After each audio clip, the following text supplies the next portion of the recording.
Meus amigos e meus irmãos, bom dia, boa tarde e boa noite. A reencarnação, o pressuposto de vidas sucessivas, o pressuposto de uma justiça superior, de uma lei karmática, de uma lei de ação e reação que tem que se aplicar. Muito bem. A reencarnação existe nas Escrituras Sagradas? Não. Já existiu? Nunca. Já existiu e foi tirada? Não.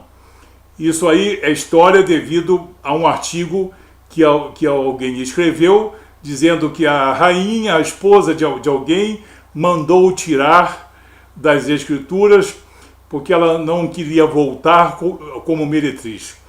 Não é nada disso, isso aí foi apenas um artigo de uma pessoa que eu não vou dizer o nome. E muitos não conhecem esse artigo, mesmo os reencarnacionistas. A reencarnação, ela tem algum sustento nas Escrituras Sagradas? Não. Será que em Jó, capítulo 8, versículo 8 e 9... Será que no Evangelho de Mateus, capítulo 5, versículo 26, que fala do cêntio, será que Jesus, no Evangelho de João, capítulo 3, que fala do nascer do alto, do nascer de novo, está falando disso? Não. Será que Mateus 7, versículos 11 e 12 fala? Não. Nenhum desses textos é realmente interpretado de maneira séria pelos reencarnacionistas. São apenas adulterações exegéticas, uma verdadeira forçação de barra para tentar ministrar o conceito do pressuposto das vidas sucessivas. Ela não existe, jamais existiu, jamais existirá. Jesus jamais se preocupou com isso.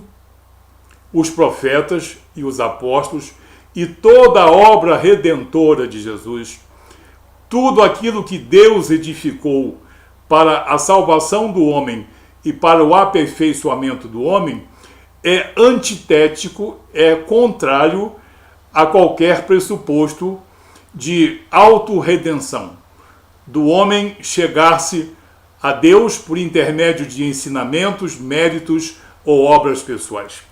Isso não existe.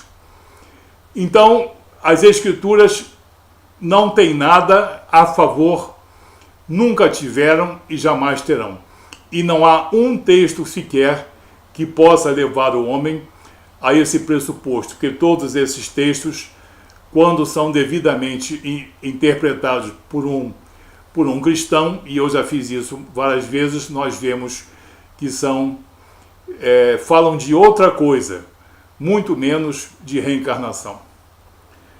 Agora, nós temos passagens bíblicas fora o contexto da obra redentora de Jesus.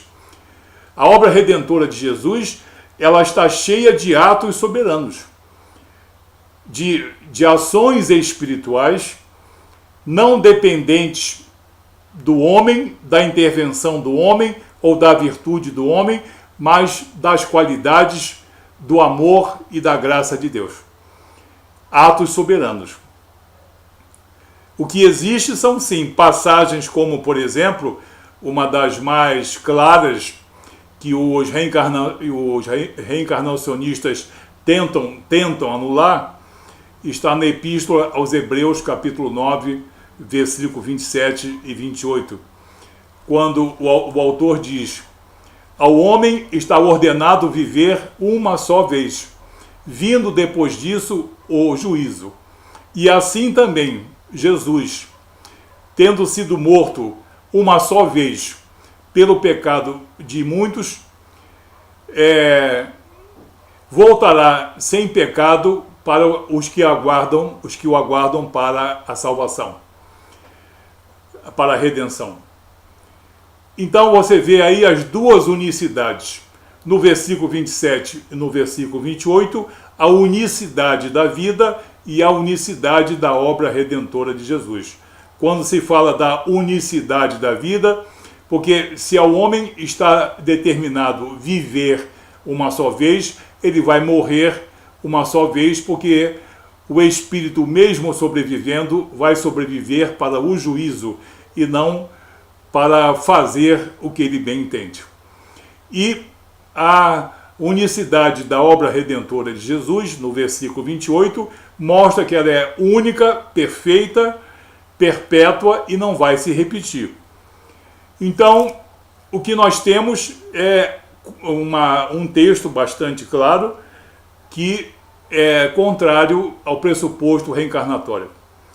Esse pressuposto de reencarnação foi introduzido, esse conceito estrangeiro, na codificação do século XIX, do século XIX, porque os atos soberanos de Jesus foram tirados das Escrituras pelo codificador, que não suportava soberanias. Ele e os seus amigos da época eram humanistas e iluministas e detestavam tudo quanto fosse soberania. A soberania daqueles governos aristocráticos que realmente eram indolentes e abusavam do povo, a soberania da Igreja Católica Apostólica Romana, hermética, dogmática e que não passava para o público devidamente os ensinamentos cristãos. Então, com muita razão, o codificador tornou-se um antissoberano, antissoberania. Mas só que essa antissoberania foi aos extremos. E Jesus foi destituído de Jesus soberano. O Curios foi banido das Escrituras Sagradas. Pasmem, se alguém tem poder ou autoridade para isso. Jesus e o Ar-Farid. Você está queimado. Você agora vai ocupar para nós a condição de Mestre Jesus, mas nunca mais você vai ser um soberano. Nunca mais você vai anular os pecados, nunca mais você vai, no caso, redimir, nunca mais você vai justificar e nunca mais você vai reconciliar e nunca mais você vai conceder a vida eterna, nem conceder o Espírito Santo de Deus. Porque os seus atos soberanos eu estou desfazendo e restringindo você, Jesus, com o meu poder e a minha autoridade ao Mestre Jesus, ao Didáscalos. Mas criou-se um grande hiato, um grande vazio, porque Jesus, o Redentor, Jesus, o Salvador, Jesus, o Justificador, é o que traça o eixo vertical da salvação, fazendo a conexão, a reconciliação do homem com Deus. De cima para baixo e nunca de baixo para cima. Então, tirando Jesus como soberano, o que nós vamos fazer? Uma grande ideia. Acendeu-se uma lâmpadazinha e ele disse, vamos importar da Ásia budista o pressuposto da reencarnação. E ela vai ser a nossa gazua. Ela vai explicar tudo. Quando houver qualquer dúvida se o homem é salvo, se o homem não é salvo, não. Reencarnação em cima dele. Toda resposta significa, não, vocês não entendem a reencarnação. Vocês não entendem a justiça superior, que é superior à justiça de Deus e a essa obra redentora de que vocês tanto falam, vocês cristãos, e vocês tanto explicam e tanto creem. Então, o pressuposto da reencarnação não faz parte de nada ligado ao cristianismo ou às escrituras sagradas. Faz parte de um artifício criado pelo codificador para tentar substituir o vazio, o verdadeiro buraco, se me permitem, da salvação. Agora o homem não vai mais ser salvo pelos atos soberanos de Jesus. Ele vai ser salvo por vidas sucessivas. O espírito não morre, então ele vai e volta, vai e volta. Reencarnações sucessivas, vidas sucessivas para um aprimoramento moral e espiritual. E com isso, nós sabiamente estamos fazendo uma justiça superior à justiça de Deus. Nem o Filho de Deus aguenta essa. Esse é o grande problema da reencarnação. Eu estou falando principalmente a cristãos, mas quem quiser considerar, pode considerar.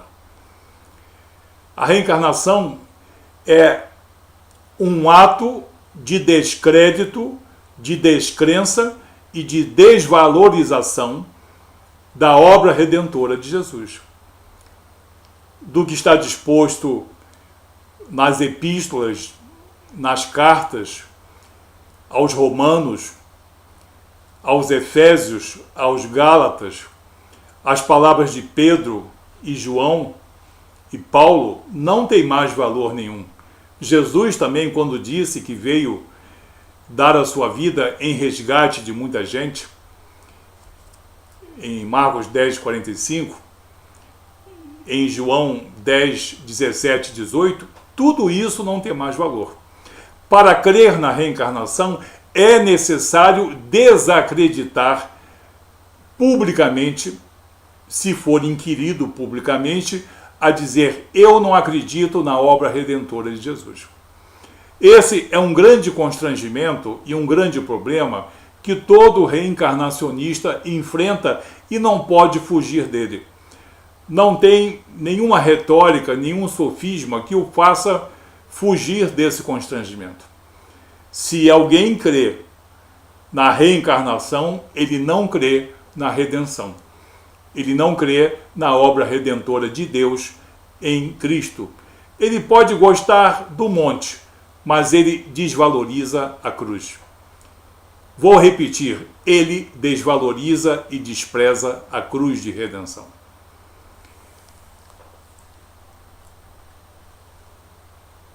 Ela é uma gazua que abre todas as portas e fecha todas as portas? Não. Por que nascem criancinhas com defeito, crianças sem a visão? Porque é tão grande o desnível social, porque é tão grande a facilidade de uns chegarem ao Evangelho e outros praticamente não chegam ao Evangelho. Isso tem que ser mudado através de uma justiça superior, estabelecida por homens e espíritos, me perdoem. Mas o que Deus fala sobre isso? Pela boca de Moisés, em Deuteronômio capítulo 29, versículo 29. As coisas encobertas pertencem ao Senhor. Mistérios, coisas que nós não sabemos. Quem vai ser salvo em tal situação? Quem vai ser condenado ou não em tal situação? Não sabemos. Pertencem à soberania de Deus. As coisas encobertas pertencem ao Senhor nosso Deus. Porém, as reveladas nos pertencem a nós e a nossos filhos para sempre, para que cumpramos todas as palavras dessa lei. As coisas encobertas, todo mundo quer encontrar um misterinho, mas as coisas reveladas, como a própria obra redentora de Jesus, muita gente não quer saber.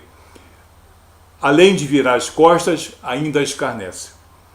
E dizem que amam a Jesus. Eu sei. O indivíduo que chegar: Carlos, eu te amo, mas eu detesto a tua casa e os teus filhos. Então, dê meia volta e vá embora. Por quê? Eu não preciso explicar. Compreendeu? Nós não temos bom discernimento para todas as coisas. Deus está dizendo aqui que há coisas, sim, que não são do conhecimento de nenhum homem, de nenhuma religião. Eu não sei, por exemplo, se alguns aborígenes que viveram nessa terra há 5.000 anos atrás, se vão ser salvos ou não. Eu não sei. em nenhum homem sábio. E quem disser que um homem sábio ou um espírito revelou, está mentindo, porque não pode provar, porque está desfazendo essa declaração de Deus. As coisas encobertas são pertinentes, proprietárias da mão de Deus e do conhecimento de Deus. Um dia, os salvos, pelas revelações do Espírito, terão conhecimento de todas essas coisas. Ah, mas então a Bíblia não ensina tudo? Não, a Bíblia não ensina tudo e não está interessada. Eu, por exemplo, gosto de ensinar muitas coisas, outras eu nem sequer tenho nenhum interesse.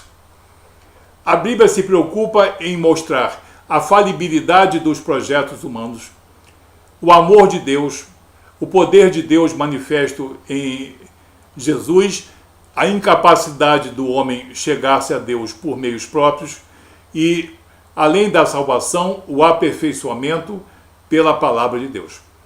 Essas coisas, a Bíblia, no caso ensina, relata muitas coisas que não são salvíficas.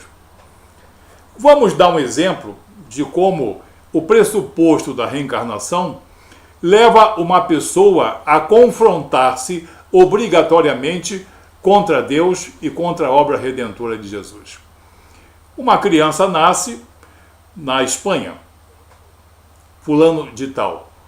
Quando ele cresce e chega aos 86 anos, falece de falência múltipla dos órgãos. Muito bem. Aí ele vai reencarnar. Vamos pensar durante alguns minutos sobre isso. Passam-se 10 meses, ele recebe orientação dos espíritos e resolve, por livre-arbítrio, voltar. Aí ele reencarna. Mas todo mundo que reencarna, reencarna bem. Ele não vai voltar à Espanha, ele vai voltar à velha França, a Liège, e nasce o menino Jean-Jacques, l'enfant Jean-Jacques, le petit Jean-Jacques. Nasce numa bela primavera de Liège. Nasce numa casa em que a mãe é metodista e o pai é católico, mas não é muito praticante. E a mãe o leva sempre aos cultos e eles leem junto a palavra e ele se converte e ele conhece os ensinamentos de Jesus e a obra redentora de Jesus. E a obra redentora de Jesus, como está em Romanos, como está nas epístolas de João, de Pedro, ele aprende a salvação em Cristo Jesus. Mas o menino cresce, cristão, grande pregador, chega aos 70 anos, ele morre de uma pneumonia devido ao inverno rigoroso da França. Para onde ele vai? Ele vai direto para as regiões celestiais definitivamente, ou o senhor Jean-Jacques é obrigado a voltar por uma justiça superior? Uma pergunta que eu faria. Qual é a sua resposta? Jean-Jacques precisa reencarnar ou está tudo consumado? Diria um bom reencarnacionista, não, ele tem que voltar. Ele tem que voltar para que se cumpra a lei da ação e reação, do progresso eterno que o espírito tem que ter. Então quer dizer que o fato dele ser cristão, ter sido batizado espiritualmente e cerimonialmente, o fato dele ter conhecido a verdade, não valeu de nada? Realmente não valeu de nada.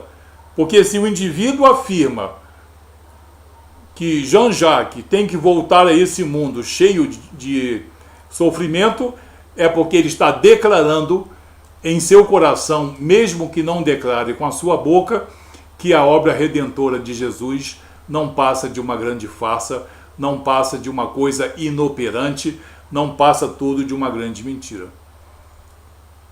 Sim, se alguém disser que esse jovem precisa voltar, é porque está negando a obra redentora de Jesus. Então, para ser reencarnacionista, é preciso assumir no silêncio do seu coração ou publicamente a sua aversão à cruz de redenção. E aquilo que Deus planejou desde a fundação do mundo para a redenção do homem.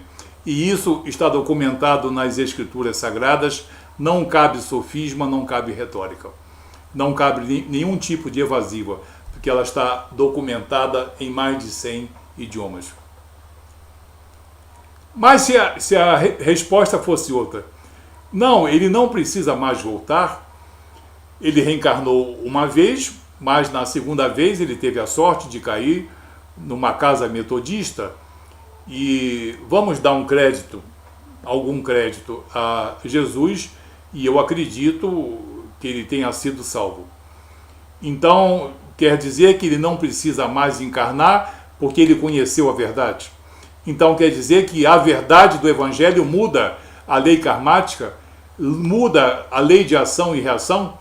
Então, a lei de ação e reação não é uma justiça, nenhum poder superior, mas o poder superior está na obra redentora de Jesus? Sim, é o que está confessando. Então, o indivíduo, quando nega ou quando afirma, ele de alguma maneira vai prestigiar a obra redentora de Jesus ou vai lançar-se contra ela. Lançar-se com gravidade, lançar-se com desprezo, lançar-se com ofensa, lançar-se com desdém e disseminar esse conhecimento. Mas vamos piorar a situação um pouquinho. Mas a esposa dele diz, não, fulano, ele não precisa mais, no caso, reencarnar, porque ele teve a sorte de nascer numa família metodista. Mas se ele nascesse em outra família, ele, no caso, reencarnaria. Aí diria eu, então a diferença está aí, em conhecer ou não a obra redentora de Jesus. Se a diferença está em conhecer a obra redentora de Jesus, por que as pessoas que dizem amar a Jesus não buscam a sua obra redentora? Por que as pessoas apontam, olhem o monte, não vejam a cruz? Olha que palavras lindas que foram proferidas no monte. Olha quanta sangreira naquela cruz. Por que as pessoas fazem isso? Elas fazem desprezando a cruz de redenção, menosprezando o sangue remidor de Jesus, que está profusamente derramado e narrado nas Escrituras Sagradas. Assim, o pressuposto da reencarnação não explica nada, não explica ninguém, ela é apenas uma boa evasiva para tentar justificar por que fulano de tal fugiu da redenção, porque ele acredita na reencarnação. A justiça de Deus para ele não é suficiente e ele se acha mais suficiente crendo em uma justiça superior de autorredenção e de vidas sucessivas que não existe nas Escrituras e todo mundo sabe que não existe. E não quero ter testemunho, nada disso não, porque isso não vale. O que vale são as Escrituras Sagradas. Assim, o pressuposto das vidas sucessivas foi um artifício criado durante a codificação para suprir o hiato deixado pelo solapar Jesus como Senhor e soberano. Solapando Jesus como Senhor e soberano, os seus atos salvíficos acabaram. Sim, redenção, reconciliação, regeneração, convencimento do pecado, anulação do pecado. Mas quem deu a esse homem autoridade ou poder para fazer isso? Não foi Deus. Não foi nenhum anjo. Não foi nenhum apóstolo. Eu estou me lembrando agora de Gálatas. Do primeiro capítulo de Gálatas que os reencarnacionistas devem ler. Assim, meu amigo, meu irmão, o reencarnacionismo é um grito de revolta contra a cruz de redenção. Não, mas você não entende que nós amamos as palavras de Jesus? Como eu disse, muita gente tem Jesus nos lábios, mas não no entendimento e no coração. A reencarnação não existe, não preciso discutir mais sobre ela, vou voltar a falar sobre ela, e ela é um pressuposto que parece resolver todos os problemas e as dúvidas que estão no coração de Deus. Nenhum cristão sabe e nenhum homem ou mestre de nenhuma religião sabe. E se disser que sabe e que lhe foi revelado, ele está mentindo publicamente. Cabe ao homem de boa consciência crer na obra redentora de Jesus, ou então, por favor, voltar-se contra ela publicamente. Por que eu faço esse convite? Porque Jesus faz esse convite. Quem é santo se santifique mais, quem é profano se profane mais. Ele também disse: quem comigo não ajunta, espalha. Ele diz também que quem não é comigo é contra mim. Ah, mas nós pegamos um pedaço de Jesus, isso justifica a gente fazer o resto, ou justifica fazer o que nós queremos com a parte restante. Não é assim, não. Quem diz que me ama e não ama a minha casa e não ama os meus filhos, pode apartar-se de mim. Que você entenda essa mensagem com boa fé, porque eu não fiz isso de nenhuma brincadeira ou nenhum escárnio, não. É de um evangelista cristão que coloca essa questão no coração daqueles que amam a obra redentora de Jesus e também no entendimento daqueles que têm sistematicamente menosprezado, desprezado o amor de Deus manifesto na obra redentora de Jesus. Que Deus abençoe a todos, em nome de Jesus, nosso Redentor, nosso Remidor.